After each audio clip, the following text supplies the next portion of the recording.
I'm your friend Vernon Darby, and coming up right now is We Drive For You. We drive for you. We care of no fear. Road safety knowledge, be aware. We drive for you. And that's why we're here. Make we lift this standard this here. We drive for you. Let's talk. Join the conversation. We drive for you. Welcome to We Drive For You. We also want to welcome those watching us live on Facebook and Instagram at Transport Authority JA. That is Transport Authority JA. Now, today we bring to you a very special episode of We Drive For You because we have the man, yes, in charge right here in the studios, Mr. Ralston Smith, Managing Director at the Transport Authority. Good afternoon, my brother. How are you? Good afternoon to you, Vernon, and good afternoon to your listeners in Listenerland. Great to have you. Now, today, listeners and viewers, you can WhatsApp your questions for the MD to 876-436-0779. That's 876-436-0779. Of course, you know that after years left, you can always WhatsApp me and I will pass them on to him. Now, sir, great to have you in your new position. By the way, congratulations, sir. Thank you. It's my pleasure to be here. You have taken up an awesome task, but you know, I love to work with persons who mean this country well, and you'll be getting my full support. I appreciate that. You don't have to worry about that. All right, good. Now, you have been in the hot seat just 3 months now. And as I say, congratulations again, my brother. And although you are not a stranger to the road licensing process, having managed the region for many years, we understand that you are trying to process over, let me get my mathematical cap, 40,000 road licenses by the 31st of March 2023. That is quite a lot, no, Mr. Smith? Yes, it is. Suffice to say that so far we are ahead of the curve. Really? Already we are 14% over and above that target, and I believe some 16-17% up on the previous accomplishment last year. So it is fair to say that the staff is doing a very good job. I want to personally commend the entire licensing team and the support staff for the yeoman service that they have been given to this country, for their dedication and commitment to the cause in working around the clock just to ensure that the demands placed upon the Transport Authority in producing these licenses are being taken care of in a very smooth and efficient way. So kudos to the licensing team. They are, like I said, working around the clock. Sometimes to the peril of their, own self in terms of sometimes having to give up a little bit of lunch or that kind of thing. Yeah, I can just imagine. Yes, it speaks volume to the kind of commitment and dedication that are on display. So we are grateful to the staff and the Transport Authority. Like I said, we are ahead of the curve. So though it is an ambitious target, we are pleased to report at this time that we are ahead of the curve. Now, Mr. Smith, there's this talk about the new business application from the Transport Authority with the capabilities to email road license to your customers. Now that, I love the technology. That is progress. And we need to clap you on that one. Yeah, we love that. Now, what can we expect from this rollout? Well, the Transport Authority is particularly excited about this new business process. We believe that we are operating in the digital environment, and therefore it is high time that we at the Transport Authority catch up with the digital movement. Yes. So this new business process is aimed at ensuring that the customers have the license and receipt at their fingertip. So the moment a customer processes an application, that receipt will be emailed to the customer instantaneously, so that they would have it on their smart device, whether their phone, tablet, laptop, whatever it is. Also, the license upon production would be emailed. So when the customer is stopped out there, when our customers are stopped by the inspectors or the police, a number of things can happen. One is that our inspectors would be equipped with the smart device, and by just inputting the license plate number the customer's hearing, would be able to verify that a valid license is in effect. If I'm looking nervous, forgive me, it means therefore you're not depending on no hearsay again. They don't have to call the office? No, they don't have to. So it negates even the whole process of prosecuting an operator for failing to produce a license, because it's either the operator would have a smart device to show to the officer that here's my road license, or the officer would be equipped with a smart device and can determine for his or herself that the customer is in fact in receipt of a valid license. What a thing. So you're reducing the use of paper. You're looking after the environment. Greener environment. Yes. My God. Yes. What a thing. I just love that. What I love, is when you go on the road, suppose you don't have that paper with you and you can be prosecuted. No, you're telling me that, no, I don't think it's the device smart, I think it's the Transport Authority that has gotten pretty smart.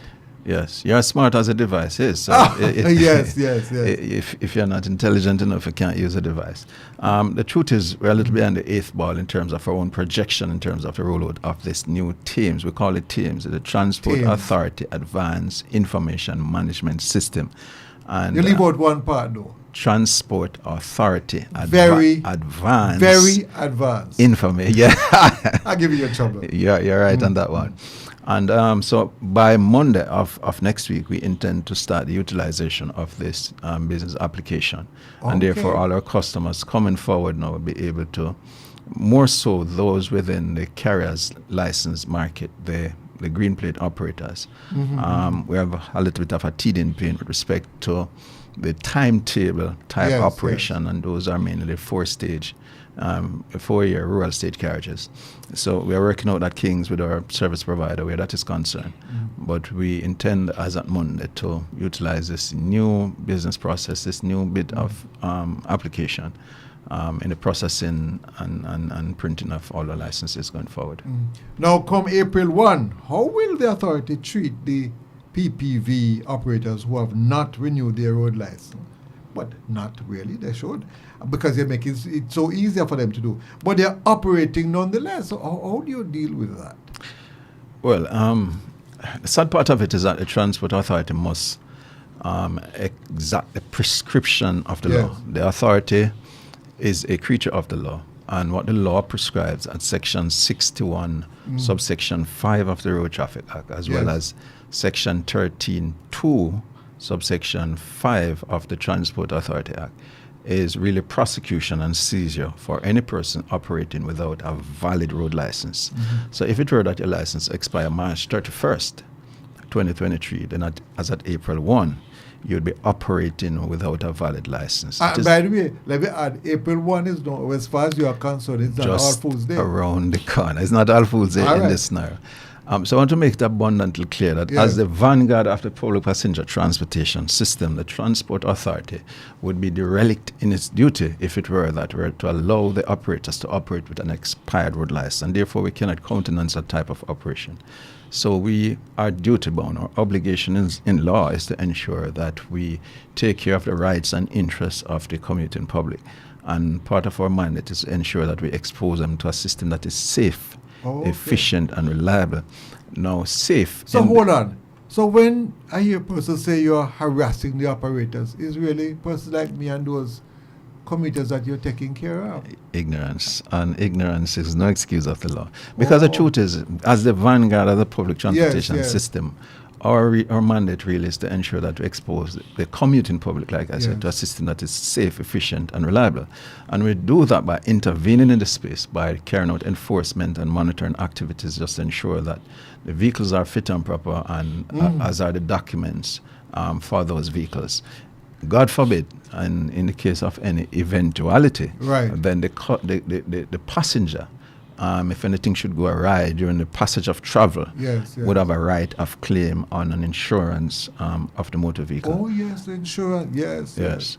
So we do what we do because we want to protect the rights and the interests of the traveling public. So when me up on the road, I do no work, I may join with some of them for turn against one, really turn against my one myself. I see. Yes. I should be giving support. You could be turning against your mother, your aunt, your sister, your niece, your nephew, and your neighbor. And we must be neighborly in this country. My people, when I say you live and you learn. Now, ride-share services. That is something that is taking the nation by storm. We're talking about Uber. Hope I pronounce it correctly.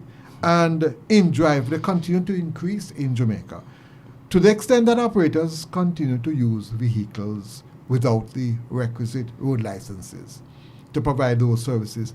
How exposed are passengers in case of any eventualities, such as accidents, and how does the Transport Authority plan to treat with this?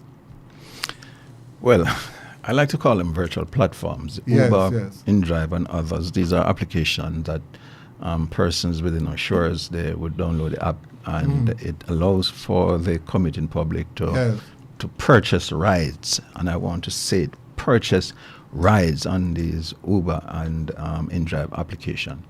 Now, our law, the laws of Jamaica, is that for any person to provide public passenger services, that is to say, to carry any person for hire or reward, then you must have a valid Transport Authority license. Oh. The danger with these virtual applications, the InDrive and the Uber, is that there are a number of private operators on these platforms. And I don't want to say it's a new phenomenon, but it's a recent phenomenon on our shores. And what we must now do is to conduct the kinds of investigation that would lead to successful prosecution in a court of law. We have been doing so. We have been intercepting and confiscating a number of vehicles and prosecuting drivers. Hold on. So you are saying, sometimes I head ticking also. So you are saying that if I participate in that kind of arrangement, I must have appropriate license? Yes, you should have red plate and have the appropriate license from the And if I don't? If you don't, then you run afoul of the law, and again, you would have contravened Section 61.5 of the Road Traffic Act, as well as Section 13 subsection 5 of the Transport Authority Act. And that now brings into hot water in terms of prosecution of driver and seizure of the vehicle. Yes, we are currently... You're giving me a heart attack now, you know, so because many times, and I'm sure many you try to say a hustle, but what Mr. Ralston Smith is saying that it is against the law. And I'm sure when it comes to insure, hold on, I know this is not so stupid. Yes. If you insure your car to carry, it's a private car, right? Yes. So when you insure that car, you have to put it's for private transportation. Yes, it normally reads on the insurance certificate for private, social, and domestic purposes. And if you look below, it says limitation of use. So for limitation, for private, social, and domestic purposes, and it further reads that this policy does not cover the use for hire or reward. You sure know that means that private and all and something? Well, private is really for you and your family. Oh. And domestic, again, so all of it is saying is strictly for the non-operation of commercial type activity. And if anywhere in the law a consideration is given, consideration could be gift, money, or anything else, so long as the person charges the rider for a ride, any benefit, a consideration, then you would contravene. Just about to go like me along. Is there any consideration that? I hear you. Yes, you would therefore contravene your insurance policy, and therefore you would be out of insurance. When it's a contravene, you mean you broke. You breach. You broke up the. I hear you. Exactly. Well, so at that point you made a while ago, you know, that is my listeners. I have to take over now, you know. I better go get no things organized because that sounds like trouble. But sir, we have a few minutes left, and anybody who's let me learn from what you said today, I like them and tell. But you have any new? I'm sure as a person, you probably set some new objectives in terms of where you want to see things going. I know things are rough out there. The way the taxi operators function, they don't know how they switch from lane to lane. Oh, it's horrible. I know you can't change things overnight, but tell me about the kind of vision you have. In terms of public changes, or you're still thinking about that? You haven't. No, the vision is clear. It's about restoration of order within the public passenger transportation. Listeners in Never Batter Island, could you, as we say, repeat that again? No, man, the vision is very clear. It's about restoration of order within the public passenger transportation sector itself. To get there, you require behavior change. And naturally, we must commence the process of retooling the Transport Authority, and part of it is personnel retooling. So we have embarked upon a program of training and development of our own team members. The inspectors we're putting out there, the supervisors, the senior inspectors. And of course, you would have heard the Prime Minister spoke about some training for drivers within the PPV sector. It's something that the Transport Authority will happily partner with us to ensure that we expose the taxi drivers and bus drivers and conductors to the type of training that would be done to behavior change within the sector. Well, one thing I know for sure, if we get some order on our streets, we will have a lot of order in the country. And we'll have order at the workplace. And wherever you have order, you must have economic growth. Any final point you want to make, Mr. Smith? I just want to personally thank the entire cadre of staff at the Transport Authority for continuously putting your shoulders to the wheel, even at great peril. And in particular, the inspectors, when they go out there, to brave the elements of the weather and to ensure that we serve the public. And internally, the staff, the licensing and other administrative staff who on a day-to-day basis show up at work despite the condition and to give up your best. Just want to urge all the operators that are out there who have not yet commenced the process of relicensing their vehicles in terms of renewing their road license to do so now. And avoid the penalties that may apply in the form of late fee or prosecution or seizure. Let's do this together. Well, Mr. Smith, I want to thank you very much. You have been very clear. If I don't understand, something wrong in my head. And I always said, those who have ears to hear, let them hear. But I expect you to come again, because let me tell you something, sir. Even for me, I go to school, when they tell me 2 times 2 is 4. Yes. They must remind, because guess what? 2 times 2, we get 22. So we just have to keep on reminding the public. And I must say to you that it's a wonderful partnership. Yes. And let's continue to do it, because any day, and I'm going to go the extra mile. Yes. To ensure that you achieve, an organization achieves what it needs to achieve. Thank you very much, Mr. Ralston Smith, Managing Director of the Transport Authority. Thanks also to all those who participated, all those who helped you and supported you in coming here today. Have a wonderful day, sir. Thank you for having us. We drive for you. We care of no fear. Road safety knowledge, be aware. We drive for you. And that's why we're here. Make we lift this standard this here. We drive for you. Let's talk. Join the conversation. We drive for you.